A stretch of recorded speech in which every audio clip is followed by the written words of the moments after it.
ಹಾ ಬರ್ರಿಮ್ಮ ಬರ್ರಿ. ಯಾರದ ಒಳ ಬರ್ರಿ. ಓ ಗೌಡ್ತಿಯರು ಬರ್ರಿ ಬರ್ರಿ. ಹಾ ಏನಾಗೈತಮ್ಮ? ಮಲ್ಕೊಳ್ರಮ್ಮ. ಏನಮ್ಮ ಪ್ರಾಬ್ಲಮ್ಮು? ಏನಾಗತೈತಿ? ಸರ ನಂಗೆ ಮುಂಜಾಲಿಂದ ಮೈಕೈ ನೋವ್ರಿ, ಜ್ವರ ಬರಕತ್ತಾವ್ರಿ. ನೆಗಡಿ, ಕೆಮ್ಮು, ತಲೆನೋವು? ಹ್ಞೂ ಸರ, ನೆಗಡಿನೂ ಐತ್ರಿ, ಕೆಮ್ಮು ಐತಿ, ತಲೆನೋವು ಐತಿ. ಅವಾಗವಾಗ ಉಬ್ಳಿಕೆ ಬಂದಂಗೆ ಆಗತ್ತೆ ರೀ. ಊಟ ಮಾಡೋಕ್ಕಾಗವಲ್ದು. ದೇಹದಾಗ ಒಂಚೂರು ಶಕ್ತಿನೇ ಇಲ್ರಿ. ಎಲ್ಲರ ಬಿದ್ದು ಬಿಡ್ತೀನಿ ಅನ್ನಂಗೆ ಆಗತ್ತೆ ರೀ. ಒಂದು ಸ್ವಲ್ಪ ನಾಲ್ಗೆ ತೋರಿಸ್ರಮ್ಮ. ಇನ್ಫೆಕ್ಷನ್ ಆಗಿದಮ್ಮ. ಏನಿಲ್ಲ, ಒಂದು ಸಣ್ಣದೊಂದು ವೈರಲ್ ಫೀವರ್ ಅಂದ್ರೆ ಒಂದು ಹಂಗ ಸುಮ್ಮನೆ ಇದು ವಾತಾವರಣ ಚಲೋ ಇಲ್ಲಲ್ಲ, ಹಾಗಾಗಿ ಅದ್ರ ಸಂಬಂಧ ನಿಮಗೆ ಜ್ವರ ಬಂದವು. ಆದ್ರೆ ಭಾಳ ವೀಕ್ ಆಗಿರಲ್ಲಮ್ಮ. ಊಟ ಮಾಡಲ್ಲ ಹೊತ್ತೊತ್ತಿಗೆ ಕರೆಕ್ಟಾಗಿ? ಮಾಡ್ತೀನಿ ಸರ. ಇಲ್ಲಮ್ಮ, ನೀವು ಊಟ ಮಾಡಿಲ್ಲ ಅಂತನ ನನಗೆ ಗೊತ್ತಾಗತೈತಿ. ಆಯಿತು, ನಾನು ನಿಮಗೊಂದಿಷ್ಟು ಟಾನಿಕ್ ಆಮೇಲೆ ಈಗ ಗುಳಿಗೆ ಬರೆದು ಕೊಡ್ತೀನಿ, ತಗೊಳ್ರಿ. ಈ ಟಾನಿಕ್ ಅಂತರೂ ಇಲ್ಲಿ ಸಿಗಲ್ಲ ಸರ್ಕಾರ ದವಾಖಾನ್ಯಾಗ. ನೀವು ಹೊರಗೆ ಹೋಗಿ ತೊಗೊಂಬರ್ಬೇಕು. ಹೊರಗೆ ಬೇರೆ ಇರ್ತಾವಲ್ಲ ಔಷಧಿ ಅಂಗಡಿ, ಅಲ್ಲೇ ಸಿಗೋದು, ತೊಗೊಂಬಂದು ತಗೊಳ್ರಿ. ಅಂದ್ರೆ ಒಂಚೂರು ಶಕ್ತಿ ಬರುತ್ತಾ, ನಿಮ್ಮ ದೇಹಕ್ಕೆ ಬೇಕಾಗಿರೋ ಎಲ್ಲ ಪೋಷಕಾಂಶಗಳು ಸಿಗುತ್ತಾವು. ಇಲ್ಲ ಅಂದ್ರೆ ಮತ್ತೆ ನೀವು ಇನ್ನೂ ನಿಶ್ನಕ್ಕೆ ಬೀಳ್ತೀರಿ ನೋಡ್ರಮ್ಮ. ಬೇಗ ಜ್ವರನೂ ಕಡಿಮೆ ಆಗಲ್ಲ. ಯಾಕಂದ್ರೆ ಎಲ್ಲಾನು ದೇಹದೊಳಗೆ ಹೋಗ್ಬೇಕು. ನಮ್ಗೆ ನಮ್ಮ ದೇಹಕ್ಕೆ ಅವಶ್ಯಕತೆ ಇರೋದು ನಾವು ತಿಂದ್ರಲ್ಲ ನಮಗೆ ಶಕ್ತಿ ಬರುತ್ತಾ, ನಾವು ಕೆಲಸ ಮಾಡೋಕ್ಕಾಗತ್ತಾ? ಗೊತ್ತಾಯ್ತೇನ್ರಮ್ಮ? ಹ್ಞೂ ಸರ್, ಗೊತ್ತಾತ್ರಿ. ಡಾಕ್ಟ್ರ ಅದಿರನ್ರಿ? ಒಂದು ನಿಮಿಷ, ಯಾರೋ ಬೇರೆ ಬಂದಾರಮ್ಮ, ಮಾತಾಡ್ಕೊಂಡು ಬರ್ತೀನಿ. ನಿಮಗೆ ಬಂದು ಒಂದು ಇಂಜೆಕ್ಷನ್ ಹಾಕ್ತೀನಿ, ಕೂತ್ಕೊಳ್ಳಿ ಆಯ್ತಾ? ಹ್ಞೂ ಸರ್, ಆತ್ರಿ. ಓ ಗೌಡ್ರ ಬರ್ರಿ, ಒಳ ಬರ್ರಿ. ಪೇಷಂಟ್ ಯಾರೋ ಅದಾರ ಅನ್ಸುತ್ತ. ಕಾಯಿ ತಿಂತವ್ರಿ. ಇಲ್ಲ ಬರ್ರಿ, ಪೇಷಂಟ್ ಯಾರೂ ಇಲ್ಲ, ಬರ್ರಿ ಒಳ ಬರ್ರಿ. ಹಾಂ ಬರ್ರಿ ಗೌಡ್ರ ಬರ್ರಿ.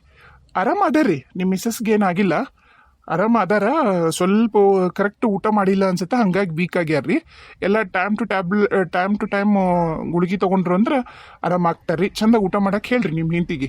ಭಾಳ ಗೌಡ್ತಿಯರು ಊಟ ಮಾಡಲ್ಲ ಅನ್ಸತ್ರಿ, ಭಾಳ ನೆಗ್ಲೆಕ್ಟ್ ಮಾಡ್ಯಾರ ಊಟದ ಬಗ್ಗೆ.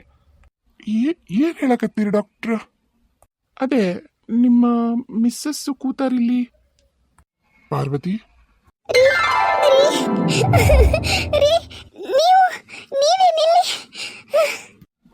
ಏನಿಲ್ಲ, ಎಲ್ಲ ನಿನ್ನ ತಮ್ಮನ ವರಪ್ರಸಾದ. ತಲೆಗೆ ಹೊಡೆದಿದ್ನಲ್ಲ ಮತ್ತ ಅದಕ್ಕೆ ಅದರದ್ದು ನನಗೊಂದಿಷ್ಟು ರಿಪೋರ್ಟ್ ಬೇಕಿತ್ತು. ಮೆಡಿಕಲ್ ಟೆಸ್ಟ್ ಮಾಡಿದ್ದು, ಮತ್ತೆ ಇಲ್ಲೇ ಅಲ್ಲ ಅಡ್ಮಿಟ್ ಆಗಿದ್ದ. ಅದಕ್ಕೆ ಅದನ್ನು ತಗೊಳೋಣ ಅಂತ ಬಂದಿದ್ದೆ. ನೀನು ನೋಡಿದ್ನಲ್ಲ, ಹಾಗಾಗಿ ಇಲ್ಲೇ ನಿಂತ್ಕೊಂಡೆ. ಏನಾಯ್ತು? ಅಂದ್ರ ಗೌಡ್ರ ನೀವಿಬ್ರು ಜೊತೆಗೆ ಬಂದಿಲ್ಲನ್ರಿ? ಅಯ್ಯೋ, ನನಗೆ ಗೊತ್ತಾಗಲಿಲ್ಲ ಗೌಡ್ರ, ನೀವು ಜೊತೆಗೆ ಬಂದಿರಿ ಅಂತಾನೆ ನಾನು ನಿಮ್ಮ ಮಿಸ್ಸಸ್ ಅದಾರಲ್ಲ ಅಂತ ಒಳಗೆ ಕರೆದಿನ್ರಿ. ಹೌದ್ರಿ. ಇಲ್ಲ ನಾವು ಇಲ್ಲ ರೀ ಡಾಕ್ಟ್ರ, ಪರವಾಗಿಲ್ಲ, ನಡೀತೈತ್ರಿ. ಅಂದ್ರೆ ನೀವೀಗ ಅವತ್ತು ಫೋನ್ ಮಾಡಿ ಹೇಳಿದ್ರಲ್ರಿ, ಅದು ಮೆಡಿಕಲ್ ರಿಪೋರ್ಟ್, ಅದ್ರ ಬಗ್ಗೆ ನೀವು ಬಂದಿದ್ದನ್ರಿ ಈಗ? ಹಾಂ ಹೌದ್ರಿ, ಅದ್ರ ಸಂಬಂಧ ಬಂದಿನ್ರಿ ನಾನು. ಆಯ್ತು ಸರ, ಅಲ್ಲಿ ನಂದು ಕ್ಯಾಬಿನಿಗೆ ಬರ್ರಿ ಸರ, ನಾನು ನಿಮ್ಮದು ಎಲ್ಲ ರಿಪೋರ್ಟ್ನ ರೆಡಿ ಮಾಡಿಟ್ಟಿರ್ತೀನಿ. ಏನಾಗಿತ್ತು ಸರ ನನ್ನ ಹೆಂಡತಿಗೆ? ಅದೇ ಸರ, ಭಾಳ ಜ್ವರ ಬಂದವು. ಸರಿತ್ನಂಗೆ ಹೆಲ್ತ್ ನೋಡ್ಕೊಂಡಿಲ್ಲ, ಹೊಟ್ಟೆಗೆ ಊಟನೂ ಮಾಡಿಲ್ಲ, ಹಾಗಾಗಿ ಭಾಳ ವೀಕ್ ಆಗ್ಯಾರ ಸರ. ಎಲ್ಲ ಬರೆದು ಕೊಟ್ಟಿನಿ ರೀ ಔಷಧಿನ. ಟೈಮ್ ಟು ಟೈಮ್ ತೊಗೊಂಡ್ರೆ ಆರಾಮಾಗ್ಬಿಡ್ತಾರೆ. ಹಾಂ ಸರ್, ನಾ ಬರ್ತೀನಿ ರೀ, ಅಲ್ಲಿಗೆ ಬರ್ತೀನಿ ಸರ್. ಒಂದು ನಿಮಿಷ ಮಾತಾಡ್ಕೊಂಡು ಬರ್ತೀನಿ. ಪರವಾಗಿಲ್ಲ, ಟೈಮ್ ತೊಗೊಳ್ರಿ. ರೀ ರೀ ನನ್ ತಪ್ಪಾತ್ರಿ, ಖರೇನ ನನ್ ತಪ್ಪಾತ್ರಿ. ಮೆಲ್ಕ ಬಿದ್ದಿ, ಮೆಲ್ಕ. ನನ್ನನ್ನು ಕ್ಷಮಿಸ್ಬಿಡ್ರಿ, ತಪ್ಪಾತು, ನನ್ನನ್ನು ಕ್ಷಮಿಸ್ಬಿಡ್ರಿ. ಎದ್ದೇಳು ಪಾರ್ವತಿ, ಏನ್ ಮಾಡಕತ್ತಿ ನೀನು? ಎದ್ದೇಳು. ಇಲ್ಲ ರೀ, ನೀವು ನನ್ ಕ್ಷಮಿಸಿ ವಾಪಸ್ ನಿಮ್ ಜೊತೆ ನನ್ನನ್ನು ಕರ್ಕೊಂಡು ಹೋಗ್ತೀನಿ ಅಂತ ಹೇಳೋವರೆಗೂ ನಾನು ನಿಮ್ ಕಾಲ್ ಬಿಡಲ್ಲ ರೀ. ನಾ ಎದ್ದೇಳಲ್ಲ ರೀ. ನಾನು ಪಾಪಿ ರೀ, ನಾನು ಪಾಪಿ.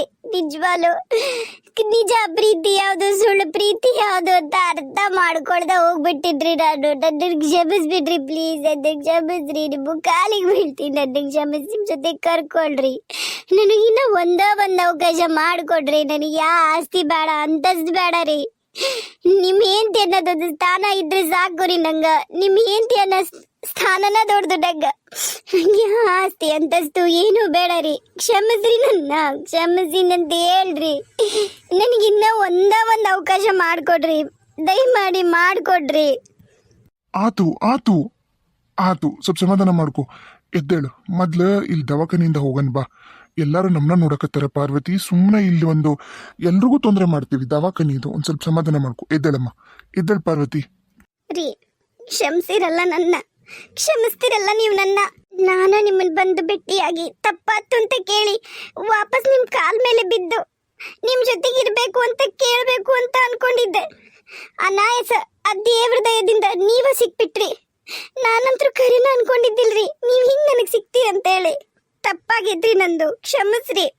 ಆಯ್ತು ಆಯ್ತು, ಕ್ಷಮಿಸ್ತೀನಂತ. ಒಂದು ಸ್ವಲ್ಪ ಸಮಾಧಾನ ಮಾಡ್ಕೊ. ಒಂದು ನಿಮಿಷ ಇಲ್ಲೇ ಕುತ್ಕೋ, ನಾನು ಹೋಗಿ ಡಾಕ್ಟರ್ ಹತ್ರ ಮಾತಾಡ್ಕೊಂಡ್ ಬರ್ತೀನಿ.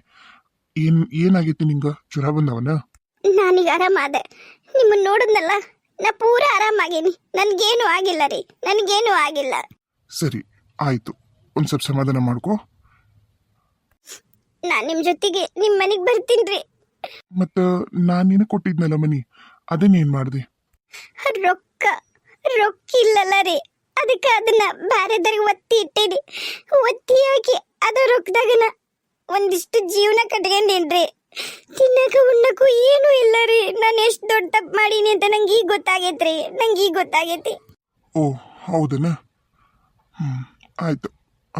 ಒಂದು ಕೆಲಸ ಮಾಡು. ನೋಡು ಪಾರ್ವತಿ, ನಿನಗೂ ಗೊತ್ತೈತಿ ನನಗೆ ಸುತ್ತಿ ಬಳಸಿ ಮಾತಾಡಕ್ಕೆ ಬರಲ್ಲ. ನನಗೀಗಲೂ ನಿನ್ನ ಮೇಲೆ ನಂಬಿಕೆ ಇಲ್ಲ. ನೀನು ನಿನ್ನ ತಮ್ಮ, ನಿಮ್ಮವ್ವ, ನಿಮ್ಮಪ್ಪ ಸೇರಿ ಬೇರೆ ಯಾವುದೋ ಹೊಸ ನಾಟಕ ಆಡಕತ್ತೀರಿ ಅಂತ ನನಗೆ ಡೌಟ್ ಐತಿ. ಅಯ್ಯೋ ನಾನು ನಿಮ್ಮನ್ನ ಹೆಂಗ್ ನಂಬಿಸಿಲ್ರಿ. ಅಯ್ಯೋ ನದ್ದೆಂತ ದುರಾದೃಷ್ಟನಪ್ಪ. ನಿಜ ಹೇಳಿದ್ರು ನನಗೆ ಅಣ್ಣ ನಂಬಲ್ಲಲ್ಲ. ನೋಡು, ನನಗೆ ನಿನ್ನ ಮೇಲೆ ನಂಬಿಕೆ ಬರೋವರೆಗೂ ನಾನಂತರೂ ನಿನ್ನನ್ನು ಕರ್ಕೊಂಡೋಗಿ ಮನ್ಯಾಗ ಇಟ್ಕೊಳಲ್ಲ. ಈಗ ಮನ್ಯಾಗ ನಾನೊಬ್ಬತ್ನ ಇಲ್ಲ, ನನ್ನ ಮಗ, ನನ್ನ ಸೊಸಿ ಎಲ್ಲರೂ ಇದೀವಿ ನಾವು. ನನಗೆ ನನ್ನ ಸಂಸಾರ ಇಂಪಾರ್ಟೆಂಟು, ನನ್ನ ಮಕ್ಕಳು ಇಂಪಾರ್ಟೆಂಟು. ನಾನು ನೀ ಬೇಡ ಅಂತ ಹೇಳಕತ್ತಿಲ್ಲ. ನೀನು ಕರಿನ ಪಶ್ಚಾತ್ತಾಪ ಆಗಿದ್ರ ನನ್ನಷ್ಟು ಖುಷಿ ಪಡೋರು ಬಹುಶಃ ಯಾರೂ ಇಲ್ಲ ಅನ್ಕೋತೀನಿ. ಆದ್ರೆ ಮಾತ್ರ ಇದು ನಾಟಕ ಆದ್ರೆ ಮಾತ್ರ ಈ ಸರಿ ಮಾತ್ರ ನಿನ್ನನ್ನು ಕ್ಷಮಿಸೋ ಮಾತೇ ಇಲ್ಲ ಪಾರ್ವತಿ. ರೀ ನಾನು ನಿಜ ಹೇಳಕತ್ತೀನ್ರಿ, ನಿಜವಾಗ್ಲೂ ಬದಲಾಗಿನ್ರಿ. ದೇವ್ರ ಹಣೆಗೂ ನನ್ನ ಹಣೆಗೂ ರೀ, ನನ್ನ ಹಣೆಗೂ ಬದಲಾಗಿನಿ. ನಾ ಇನ್ಯಾವತ್ತೂ ನಾನು ನಿಮಗೇನು ಕಂಡೀಷನ್ ಹಾಕಲ್ಲ. ನಮ್ಮ ಮಕ್ಕಳ ಜೊತೆಗೆ ನಿಮ್ಮ ಜೊತೆಗೆ ಸಂತೋಷವಾಗಿದ್ದು ಅಷ್ಟೇ ಸಾಕು ರೀ, ನಂಗೆ ಅಷ್ಟೇ ಸಾಕು. ಆತು, ನಾನು ಮನ್ಯಾಗ ಕೇಳಬೇಕಲ್ಲ. ನೀನು ಖರೇನ ಬದಲಾಗಿ ಅಂತ ನನಗೂ ಅನಿಸ್ಬೇಕಲ್ಲ. ಹಂಗೆ ಅನ್ಸಿದ್ರೆ ಮಾತ್ರ ನೀನು ಕರ್ಕೊಂಡು ಹೋಗ್ತೀನಿ. ಇಲ್ಲ ಅಂದ್ರೆ ನನ್ನನ್ನು ಕ್ಷಮಿಸ್ಬಿಟ್ಟು ಪಾರ್ವತಿ. ಅಯ್ಯೋ ಅಯ್ಯೋ ಅಯ್ಯೋ. ನನ್ನ ಸ್ವಲ್ಪ ಕೆಲಸ ಐತಿ ಡಾಕ್ಟರ್ ಜೊತೆಗೆ. ನಾನು ಆಯ್ತು, ಹೋಗ್ರಿ ಹೋಗ್ರಿ.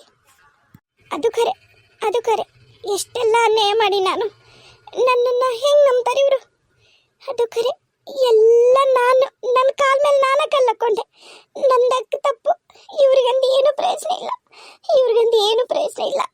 ಅಪ್ಪ ನಂಗೆ ನಡ್ಕೊಂಡು ಮನೆಗೆ ಹೋಗೋ ಆಗ್ತಿಲ್ಲ. ಎಷ್ಟು ನೋವಾಗಿತ್ತು ಕೈ, ಇಂಜೆಕ್ಷನ್ ಮಾಡಿದ್ದ. ಪಾಪ ಖರೇನ ತೊಂದರೆ ಆಗೈತಿ ಅನ್ಸತ್ತ.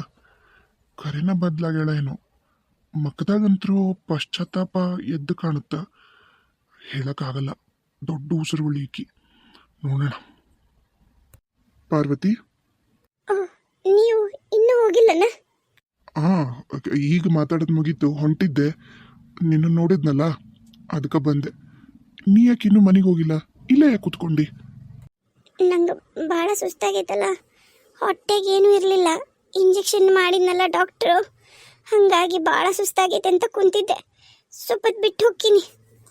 ನಿನ್ನ ತಮ್ಮ ಇದ್ನಲ್ಲ, ಆ ಕಾಳಿಂಗ ಸರ್ಪ, ಅದನ್ನು ಕರ್ಕೊಂಬರ್ಬೇಕಿಲ್ಲ ಜೊತೆಗೆ?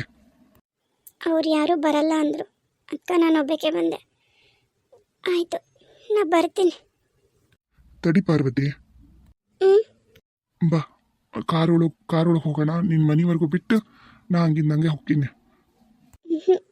ಬೇಡ, ನಿಮಗೆ ಯಾಕೆ ತೊಂದರೆ? ನಾ ಎಲ್ಲ ಹೋಗ್ತೀನಿ ತೋರಿ, ನಡ್ಕೊಂಡ್ ಮೇಲೆ. ಏ ಬೇಡ, ಭಾಳ ಕತ್ಲಾಕತೈತಿ. ಇನ್ನೇನು ಹೋಗ್ತಿದಿ? ನಾ ಎಲ್ಲ ಬಿಟ್ಟು ಬರ್ತೀನಿ. ಬಾ, ಕಾರತ್ ಬಾ. ಸರಿ ಬರ್ರಿ, ಇದ ಮನಿ, ಒಳಗೆ ಬರ್ರಿ. ಇಲ್ಲ, ನಂಗೆ ಬೇರೆ ಕೆಲಸದವು. ನೀ ಮತ್ತೆ ಬಿದ್ದಿಗಿದ್ದಿ ಅಂತ ನನಗೆ ಭಯ ಆಗಿ ಇಲ್ಲಿವರೆಗೂ ಬಂದೆ. ಸರಿ, ನೀವು ಹೋಗಿ ಒಳಗೆ, ನಾನು ಬರ್ತೀನಿ. ನನಗೆ ನಿಮ್ಮವ್ವನ್ನ, ನಿನ್ನ ತಮ್ಮನ್ನ, ನಿಮ್ಮಪ್ಪನ್ನ ನೋಡೋಕೆ ಇಷ್ಟ ಇಲ್ಲ. ಹಂಗೆ ನೋಡಿದ್ರೆ ನಿನ್ನ ಮುಖ ನೋಡೋಕ್ಕೂ ನನಗೆ ಇಷ್ಟ ಇಲ್ಲ. ಆದ್ರೆ ಏನು ಮಾಡ್ತಿ, ಇಷ್ಟು ವರ್ಷ ನಿನ್ ಜೊತೆ ಸಂಸಾರ ಮಾಡಿನಲ್ಲ ಆ ಕರ್ಮಕ್ಕೆ ಒಂದಿಷ್ಟು ಐತಿ ನಿನ್ ಮ್ಯಾಗ ಸಾಫ್ಟ್ ಕಾರ್ನರ್ ಅಷ್ಟ. ಸರಿ ಹೋಗ್ ಮಲ್ಕೋ, ನಾನು ಬರ್ತೀನಿ. ಅಯ್ಯಪ್ಪ, ಇವ್ರಿಲ್ಲ ಅಂದಿದ್ರ ಅಷ್ಟು ದೂರದಿಂದ ಇಲ್ಲಿ ಬರೋದು ಭಾಳ ಕಷ್ಟ ಆಗಿತ್ತು. ಕರೆನ ಇನ್ನೂ ನನ್ನ ಮೇಲೆ ಕಾಳಜಿ ಐತಿ, ಪ್ರೀತಿ ಒಂದು ಬಂದ್ಬಿಟ್ರ ಅಷ್ಟೇ ಸಾಕು. ಓ ಬಂದೇನವ, ಏನಂದ್ರು ಡಾಕ್ಟ್ರು? ಯಾವ್ದ ಕಾರ್ ಬಂದಂಗಿತ್ತಲ್ಲ ಪಾರ್ವತಿ? ಡಾಕ್ಟ್ರ್ ಅದೇ ಜ್ವರ ಅದಾವಂತಂದೇಳಿ ಇಂಜೆಕ್ಷನ್ ಮಾಡ್ಯಾನ. ಹೌದಾ, ಈಗ ಆರಾಮ ಆತಲ್ಲ? ಈಗ ಆರಾಮಾಗಿ ಅನ್ಸುತ್ತ.